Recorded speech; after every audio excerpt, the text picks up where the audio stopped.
ጋሸና ምሽጉ እንደ ገል ሲሰበር ባንዳ ሲነፋረቅ ጀግና ይስቅ ነበር። ቁልፍ ወታደራዊ ቦታ እንደሆነች በሚነገርላት በሰሜን ወሎዋ ጋሸና ከተማ በዚህ ምሽት መሃል ከተማዋ ላይ ከባድ የጨበጣ ውጊያ እየተካሄደ ነው። ውጊያው በሳንጃ ጭምር ነው። የእያንዳንዱ ፋኖ ሳንጃ በደም ተነክሯል። በዚህ ምሽት በየምሽጉ ወድቀው የጣር ድምፅ የሚያሰሙ ቁስለኛ ያገዛዙ ወታደሮች ቁጥር እልፍ ነው። መውዜርና ጀግና የተገናኙለት ተሰብሰባ ሞራ ትበላለህ ዱለት ነው ነገሩ። ያቺ በሰሜኑ ጦርነት አያሌ ጀግኖች የተዋደቁባት፣ በሰሜኑ ጦርነት ድሮንና ሱ-23 ተዋጊ ሚግ አውሮፕላን ሲርመሰመስባት፣ ታንክና መድፍ ሲያጓራባት የነበረችው እልፍ አላፍ የአማራ ጀግኖች ከትውልድ ትውልድ የሚነገር ገድል የፈጸሙባት እንዲሁም ቁልፍ ወታደራዊ ስትራቴጂክ ስፍራ የሆነችው የጋሸና ምድር በዚህ ምሽት ቃጤ ሆናለችም። የሚያስተዳድሩት ቀጠና በፋኖ ቁጥጥር ስር ውሎባቸው በጋሸና ከተማ መሽገው የነበሩ የስድስት ወረዳና ከተማ አስተዳደር ካድሬዎች የሚይዙት የሚጨበጡትን አጥተው እየባዘኑ እየቃበዙ ነው።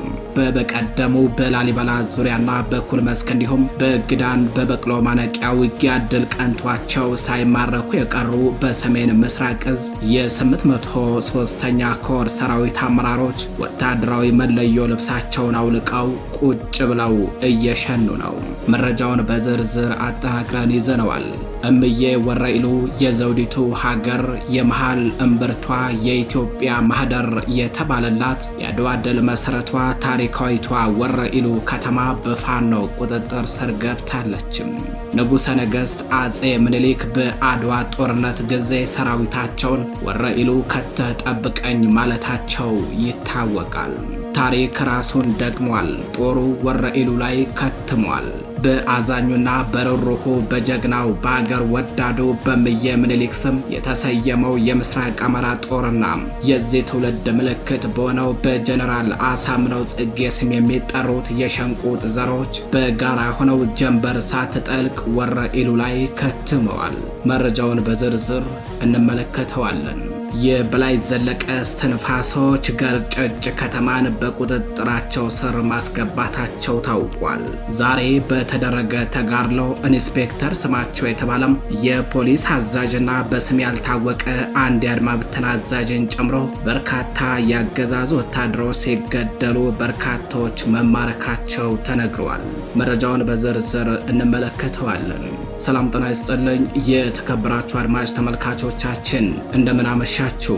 የዛሬ መስከረም 27 2018 ዓ.ም በጋሸና ከተማ እየተደረገ ስላለው ተጋድሎና በወረኢሉ እንዲሁም በጎጃም ቀጠና ስላለው አሁናዊ ሁኔታም መረጃዎችን አሰባስበን ይዘን ቀርበናል። አብራችሁን ቆዩ።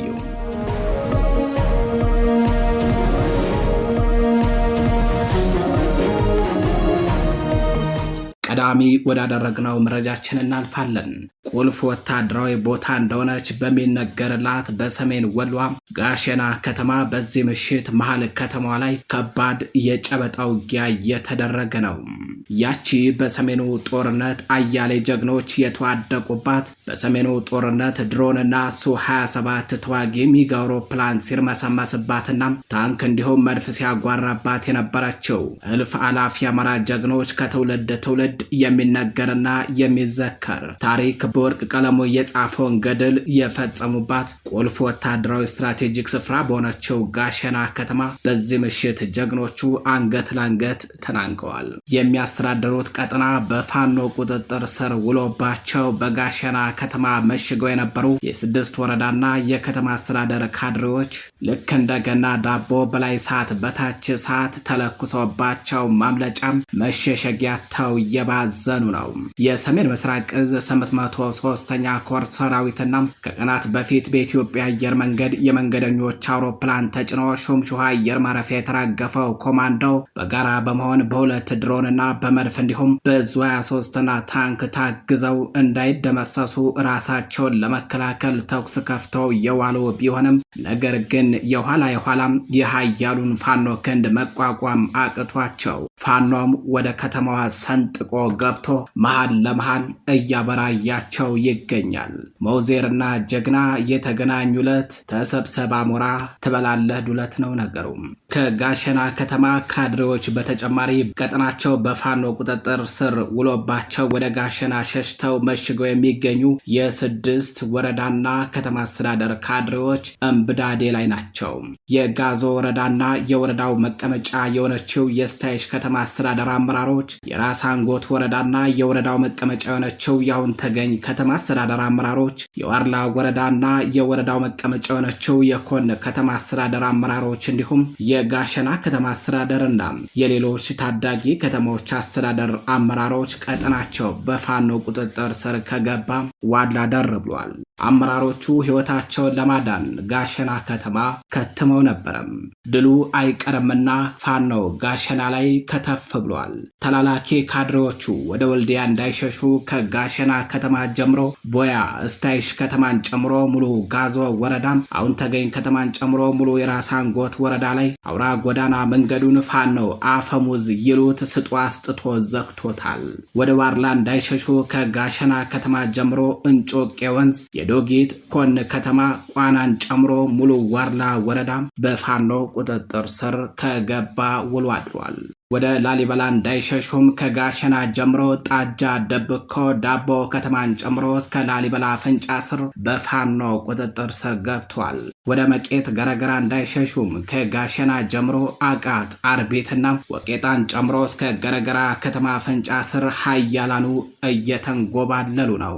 ሰማይ የተደፋባቸው ተላላኪ ካድሬዎቹ መውጫ ማምለጫተው የማርያም መንገድ እንዲሰጣቸው ተማጽኖ ያቀረቡ ቢሆንም ነገር ግን ፋኖ ቀድሞ ነበር እንጂ መጥኖ መደቆስ አሁን ምን ያደርጋል ድስት ጥዶ ማልቀስ የሚለውን ያበው ብሂልን ሲያሻቸው ነጠላ ዜማ ሰርተው እንዲዘፍኑት ሲያሻቸው ደግሞ ነጠላ ቋጭተው እንዲለብሱት አዟቸዋል።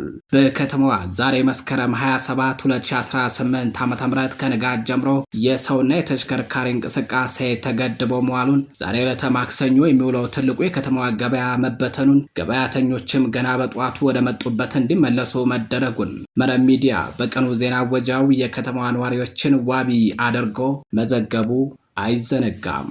በከተማዋ ጥምጥማት ቻይና ካምፕና መብራት ኃይል ተብለው በሚጠሩ አካባቢዎች ሰፍሮ የሚገኘው ሰሞኑን እየተካሄደ ባለው ዘመቻ አርበኛ አደባሌ ከመደምሰስና ከመማረክ የተረፈው በሰሜን ምስራቅ እዝ የ803ኛ ኮር ሰራዊትና ከቀናት በፊት በሽምሹሃ አየር ማረፊያ የተራገፉ ኮማንዶዎች ከተማዋ በፋኖ ቁጥጥር ስር እንዳትገባባቸውና እነሱም ሕይወታቸውን ለማትረፍ በከተማዋ ዙሪያ የሚገኙ ገጠራማ መንደሮችን ትላንት አመሻሽ ጀምሮ በከባድ መሳሪያ እየደበደበው እንደነበር ተነግሯል። ከ803ኛ ኮር ሰራዊትና ከቀናት በፊት በሹምሹ አየር ማረፊያ ከተራገፉ ኮማንዶዎች በተጨማሪ ሁለት ሰው አልባ አውሮፕላኖች ልክ እንደ እግረኛ ሰራዊት ፋኖን ሲዋጉ የዋሉ ቢሆንም ነገር ግን ወይ ፍንክች ብለዋል።